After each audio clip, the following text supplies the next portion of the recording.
Hi friends, आज start करते हैं सिक्स्थ क्लास का सेकंड चैप्टर जिसका नाम है एंगल। तो देखिए फ्रेंड्स, एंगल को स्टार्ट करने से पहले आपको रेज के बारे में जानकारी होनी चाहिए।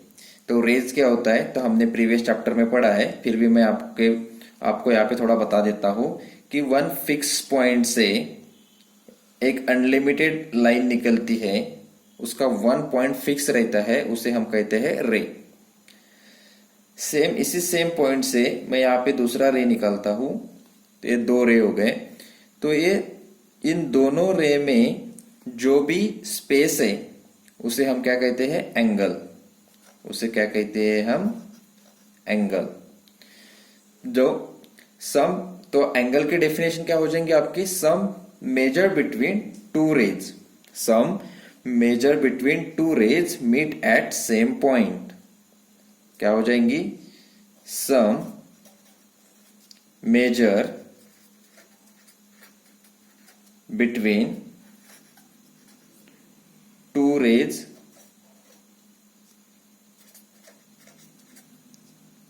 मीट एट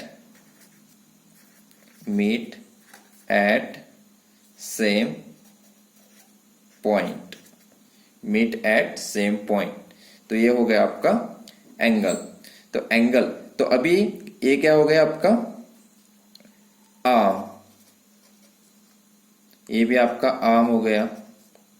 और एंगल में जो सेम पॉइंट है उसे हम कहते हैं वर्टेक्स। तो अभी ये दो आर्म्स हो गए, तो इसको भी उन्होंने स्पेसिफिक नाम दिया है। तो जो पहला आर्म है उसे कहते हैं इनिशियल आर्म, इनिशियल आर्म। और जो ऊपर वाला है उसे कहते हैं टर्मिनल आर्म, टर्मिनल आर्म। और ये आपके हो गए रे। तो देखिए एंगल में कौन सी चीजें है, इनिशियल आर्म, टर्मिनल आर्म और आपका वर्टेक्स। तो इसी से आपका एंगल बनता है। तो ये जो डिस्टेंस है, जो स्पेसिंग है बिटवीन टू रेज, इसी को हम एंगल कहते हैं। और यूजुअली हम उसको काय में मेजर करते हैं, डिग्री में। एंगल हमेशा आपको डिग्री में मेजर करना पड़ता है। तो एंगल मेजर करने के लिए आपके पास आपके कंपास बॉक्स में एक इंस्ट्रूमेंट है, उसे हम कहते हैं प्रोट्रैक्टर। उसे क्या कहते हैं हम, प्रोट्रैक्टर। तो इसका यूज करके हम एंगल का मेजरमेंट ले सकते हैं। अभी डे टू डे लाइफ में आपने एंगल कहाँ देखा होगा, तो मैं एक सिंपल एग्जांपल बताता हूं आपको। एंगल आपने जो क्लॉक टिप्स है उसमें हमेशा एंगल क्रिएट हुआ रहता है। तो वहां पे आपने देखा होगा, जब 3 बजते हैं तो यहाँ पे 12 रहते हैं और यहाँ पे 3, तो एक एंगल क्रिएट होता है दोनों टिप में। मिनट और आवर्स में क्या होता है, एक एंगल क्रिएट होता है। तो ये दो रेज हो गए। अगर मैं उसको रेज के हिसाब से देखता हूं तो ये इनिशियल आर्म, ये टर्मिनल आर्म, और दोनों में जो स्पेसिंग है उसे हम क्या कहते हैं, एंगल। ये हो जाएगा आपका 90 डिग्री। मैं बाद में बताता हूं कि 90 डिग्री क्यों लिखा है। तो ये हो जाएगा आपका एंगल। तो अभी एंगल आपको समझ में आ गया होगा। और आपने सीजर में भी देखा होगा, जैसे सीजर रहती है आपकी, उसमें भी वो एक एंगल क्रिएट होता है। तो अभी हम पढ़ते हैं उसके बाद नेमिंग, एंगल को नेमिंग कैसे करते हैं। तो देखिए, मैं यहाँ पे एक एंगल लेता हूं। ये हो गया आपका एक एंगल। यहाँ पे रहेगा P, यहाँ पे Y और यहाँ पे R। मुझे अगर एंगल का नाम लिखना है, एंगल नेम, तो मुझे पहले एंगल का सिंबल, तो आप यहाँ पे ध्यान रखिए, एंगल का सिंबल आपको हमेशा एंगल का नाम लिखते समय आपको एंगल का सिंबल इस तरह देना है। तो ए सिंबल लिखने के बाद मैं क्या लिखूंगा, PYR। एंगल का नेम क्या हो जाएगा, PYR, एंगल PYR। जो वर्टेक्स है वो हमेशा मिडल में आना चाहिए। जो वर्टेक्स है आपका वो हमेशा क्या आना चाहिए, मिडल में आना चाहिए। या आप ऐसे भी बोल सकते हैं angle R Y P, angle R Y P भी बोल सकते हैं, बट जो y है, जो वर्टेक्स है, वो हमेशा किस में आना चाहिए, मिडल में आना चाहिए। और आपको स्टार्ट कहां से करना है, टर्मिनल आर्म से स्टार्ट करना है। एंगल गिनना कभी भी टर्मिनल जो आर्म है आपका उससे आपको स्टार्ट करना है। अभी उसके बाद तो आपको नेमिंग अभी समझ गया कि जो भी वर्टेक्स रहेगा वो आएगा आपका बीच में। उसके बाद vertex, vertex of angle, vertex of angle. तो बताइए फ्रेंड्स, ये जो पी वाई आर में आपका वर्टेक्स कौन सा है? तो जब भी मैंने बताया कि दो आर्म्स कहां से निकलते हैं, सेम कॉमन पॉइंट से, उसे हम कहते हैं वर्टेक्स। तो यहाँ पे आर और पी कहां से निकल रहा है, वाई से, तो आपका वर्टेक्स ऑफ एंगल क्या हो जाएगा, वाई। उसके बाद एंगल के arms of angle, arms of angle. तो मैंने आपको जब भी बताया था कि एंगल्स में दो आर्म्स रहेंगे आपके, एक इनिशियल आर्म्स और एक टर्मिनल आर्म्स। तो एक आर्म्स कौन सा हो जाएगा, आर्म वाई आर, और दूसरा आर्म्स कौन सा हो जाएगा आपका, Y P, R Y P. देखिए वाई आर एक आर्म हो गया और वाई पी दूसरा आर्म। तो इस तरह हम क्या करते हैं, उसको नेमिंग करते हैं, एंगल का नेमिंग, उसके बाद वर्टेक्स और उसके बाद एंगल। तो ये क्या हो गए, एंगल के कंस्ट्रेंट। तो एंगल्स अगर समझना है तो सबसे पहले आपको एंगल का नेमिंग भी आना जरूरी है, उसके वर्टेक्स को आपको पहचानना आना जरूरी है, और उसके बाद जो आर्म्स है वो भी आपको पहचानना आना चाहिए, और उसका नेमिंग कैसे करते हैं वो भी आपको आना चाहिए। उसके बाद हम मेजरमेंट देखते हैं कि एंगल को कैसे मेजर करते हैं।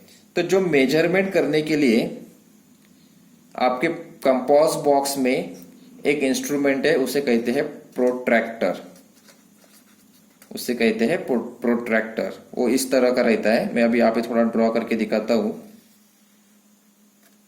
यहाँ पे ऐसा कुछ, और यहाँ पे रहता है आपका 90, यहाँ पे रहता है 180, और यहाँ पे रहता है 0, और यहाँ पे कुछ डिग्रीज में यहाँ पे ऐसे मार्क किया रहता है।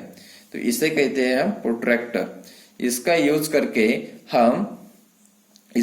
हम क्या करते हैं, उसका डिग्री में उसका मेजरमेंट निकालते हैं, एंगल का मेजरमेंट करते हैं यूजिंग प्रोट्रैक्टर। तो एंगल का मेजरमेंट हमेशा आएगा आपका डिग्री में। तो जैसे यहाँ पे 70 डिग्री लिखा है, तो आपका क्या हो जाएगा, जो दो आर्म्स है उसके बीच में आपका 70 डिग्री का मेजरमेंट रहेगा, यानी 70 डिग्री। 70 डिग्री मतलब क्या है, जो इनिशियल आर्म है और जो टर्मिनल आर्म है उसके बीच में कितने का एंगल बनेगा, उसके बीच में बनेगा 70 का। मान लीजिए 90 डिग्री, तो इसमें जो इनिशियल आर्म है और जो टर्मिनल आर्म है उसमें कितने का एंगल बनेगा, 90 का। तो यहां पे कितना आएगा, 90 डिग्री।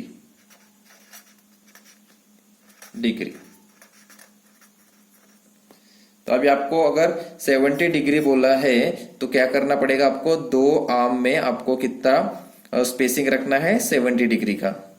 90 डिग्री बोला है तो आपको दो आर्म में कितना स्पेसिंग रखना है, 90 डिग्री का।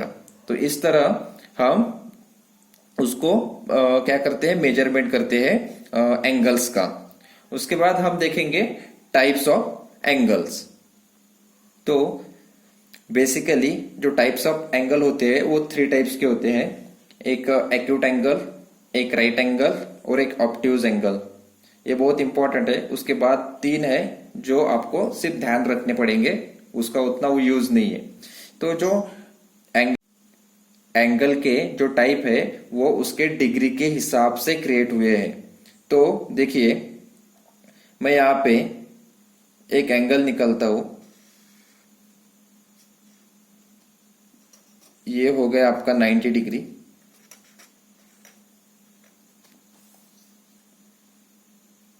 ये हो गया आपका 60 डिग्री।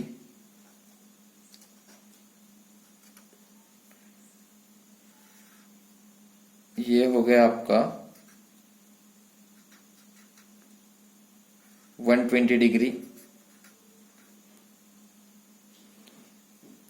तो देखिए फ्रेंड्स, जो 90 है उसे हम कहते हैं right angle triangle, sorry right angle, right angle. आपको ध्यान में रखना है कि जो 90 डिग्री रहेगा हमेशा वो क्या रहेगा आपका राइट एंगल, और 90 से नीचे, 90 से नीचे जो एंगल रहेगा आपका रहेगा एक्यूट एंगल, एक्यूट एंगल 90 से नीचे। तो मैं यहां पे ये भी लिख सकता हूं 0 to 89, 0 डिग्री टू 89 डिग्री आपका क्या रहेगा एक्यूट एंगल। 90 डिग्री में आपका रहेगा राइट एंगल।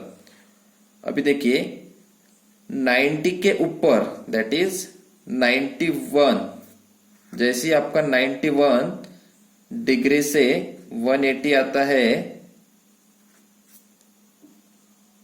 तो आपका क्या रहेगा ऑब्ट्यूज एंगल, ऑब्ट्यूज एंगल आपका आएगा ऑब्ट्यूज एंगल। अगर मराठी मीडियम वाले होंगे तो ये लघु कोण, काटकोण और ये विशाल कोण।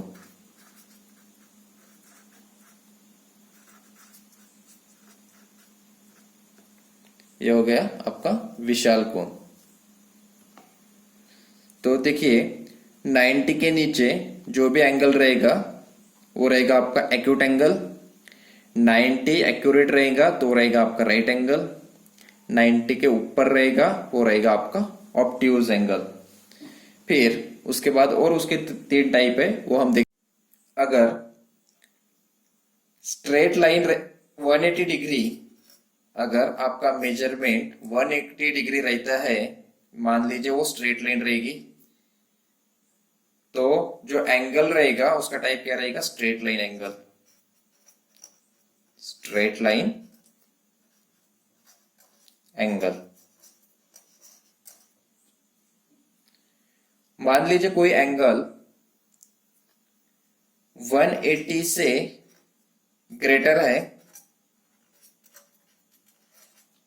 180 से ग्रेटर है और 360 से लेस है, लेस देन 360, तो उसे हम क्या कहेंगे रिफ्लेक्स एंगल, उसे कहेंगे हम रिफ्लेक्स एंगल, रिफ्लेक्स एंगल। और जो 360 रहेगा, जिसका मेजरमेंट 360 डिग्री रहेगा, उसे हम कहेंगे कंप्लीट एंगल, उसे कहेंगे कंप्लीट एंगल। अगर 360 है, मान लीजिए ये हो गया आपका 360, तो ये हो गया आपका कंप्लीट एंगल, कंप्लीट एंगल। क्योंकि देखिए अगर दोनों रेज इस तरह से आके इस तरह से रहेंगे, यहाँ पे इंटरसेक्ट नहीं होंगे और यहाँ सेम पॉइंट से निकलेंगे और यहाँ पे रहेंगे, तो ये टोटल डिग्री कितना होगा आपका 360। टोटल डिग्री कितना होगा फ्रेंड्स 360। और रिफ्लेक्स एंगल में देखिए, अगर ये आपका 0 हो गया तो ये हो जाएगा आपका, जैसे यहाँ पे पॉइंट है, ये आपका 0 हो गया तो ये हो जाएगा आपका 180, और उसके बाद ये हो जाएगा आपका 270, और ये हो जाएगा सपोज 360, ये आपका हो जाएगा। तो जो भी 180 से ऊपर रहेगा, 180 से ऊपर और 360 से नीचे, 180 से ऊपर और 360 के नीचे जो भी आपका एंगल रहेगा उसे हम कहेंगे रिफ्लेक्स एंगल। तो अभी आपको समझ गया कि स्ट्रेट लाइन अगर रहती है, स्ट्रेट लाइन अगर रहती है तो वो आपका कौन सा एंगल हो जाएगा, स्ट्रेट लाइन एंगल। अगर आपका एंगल 185 रहता है, आपका एंगल का जो डिग्री है वो अगर 185 रहता है तो वो आपका कौन सा एंगल हो जाएगा, रिफ्लेक्स एंगल। और आपके एंगल का जो मेजरमेंट है अगर 360 रहता है तो वो आपका हो जाएगा कंप्लीट एंगल। उसके बाद आपके चैप्टर में एक टॉपिक दिया है एंगल बाइसेक्ट। तो एंगल को बाइसेक्ट कैसे करते हैं हम देखते हैं, एंगल बाइसेक्ट, एंगल बाइसेक्ट। तो देखिए यहाँ पे आपको एक एंगल दिया रहेगा क्वेश्चन में, मान लीजिए इसका 70 है, या मुझे पता नहीं है, सॉरी यहाँ पे पता नहीं है आपको क्या है, इसका मेजरमेंट कितना है आपको पता नहीं है। तो आपको क्या करना पड़ेगा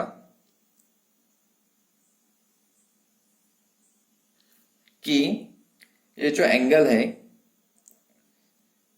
इस पे आपको जो आपका ये रहेगा डिवाइडर, उसको एक से एक डिस्टेंस लेना पड़ेगा, आपके डिवाइडर में एक डिस्टेंस लेना पड़ेगा।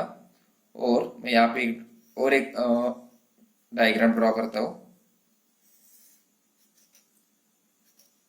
आपको क्या करना पड़ेगा, एक डिस्टेंस लेके यहाँ पे एक कर्व मारना पड़ेगा। उसके बाद सेम डिस्टेंस मेंटेन करते हुए, सेम डिस्टेंस मेंटेन करते हुए आपको यहाँ पे रखना पड़ेगा और एक कर्व मारना पड़ेगा। वही डिस्टेंस यहाँ पे रखते हुए आपको एक कर्व मारना पड़ेगा, और ये जो पॉइंट है और ये आपका वर्टेक्स है, इससे आपको एक स्ट्रेट लाइन निकालनी पड़ेगी। तो ये हो जाएगा आपका बाइसेक्ट।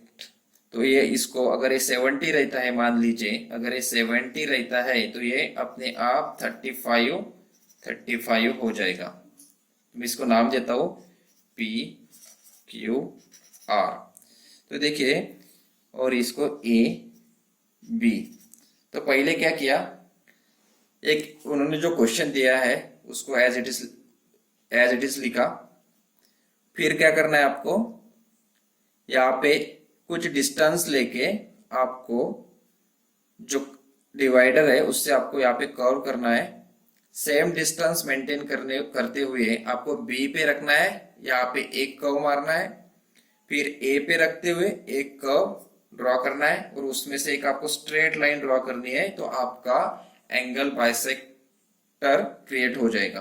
तो इस तरह आप कोई भी एंगल को दो पार्ट में बाइसेक्ट कर सकते हैं। और लास्ट टॉपिक है सेम एंगल। तो सेम एंगल में भी देखिए किस तरह करना है आपको, same angle draw, same angle. तो अगर आपको ये एंगल दिया है तो आपको सिंपल क्या करना है, एक लाइन ड्रॉ करनी है। एक लाइन ड्रॉ कर लिया आपने, यानी ये रे। उसके बाद आपका जो डिवाइडर है उसको आपको क्या करना पड़ेगा, एक डिस्टेंस लेके ऐसा एक कर्व मारना है। फिर सेम डिस्टेंस मेंटेन करते हुए यहाँ पे एक पॉइंट रख के आपको सेम डिस्टेंस पे एक कर्व ड्रॉ करना है। फिर यहाँ पे मैं नाम दे देता हूँ पी क्यू और आर। ये हो गया आपका ए, आपका बी। ये कर्व ड्रॉ करने के बाद आपको जो आपका डिवाइडर है उसको बी पे रखते हुए ए पे कर्व मारना है, वो सेम सेम डिस्टेंस मेंटेन करते हुए यहाँ पे रखते हुए सेम कर्व मारना है। तो ये आपका हो जाएगा, यहाँ पे एक पॉइंट मिलेगा, ये दोनों पॉइंट को आपको प्रॉपरली ये करना है, क्या बोलते हैं उसको, ज्वाइन करना है। तो आपका सेम एंगल क्रिएट हो जाएगा। तो इसका नाम रहेगा P, इसका Q और इसका R। इसको मैं A डैश B डैश। देखिए फ्रेंड्स, पहले क्या करना है, आपको एक लाइन ड्रॉ करनी है, फिर यहाँ पे आपको एक कर्व ड्रॉ करना है, सेम डिस्टेंस मेंटेन करते हुए वही कर्व या यही यहाँ पे आपको एक कर्व निकालना है। उसके बाद बी पे जो इंटरसेक्ट हुए हैं उसका डिस्टेंस देखना है कितना है, या आप उससे कर्व भी कर सकते हैं। उसका डिस्टेंस सेम मेंटेन करते हुए यहाँ पे रखना है और यहाँ पे आपको एक कर्व ड्रॉ करना है। ये दोनों कर्व इंटरसेक्ट जब होंगे वो वहां पे आपको एक पॉइंट मिलेगा, उस पॉइंट से आपको एक स्ट्रेट लाइन ड्रॉ करनी है जो वर्टेक्स और वो पॉइंट को क्या करें, जोड़ दे। तो आपका सेम एंगल क्रिएट हो जाएगा। तो देखिए फ्रेंड्स, आज का जो चैप्टर है एंगल्स, हमने उसको अच्छे से समझ लिया है। आपको अगर कुछ भी क्वेरी रहती है तो आप कमेंट सेक्शन में जाके आप वो क्वेरी मुझे पूछ सकते हैं। और वीडियो देखने के लिए thank you. Stay blessed, stay happy.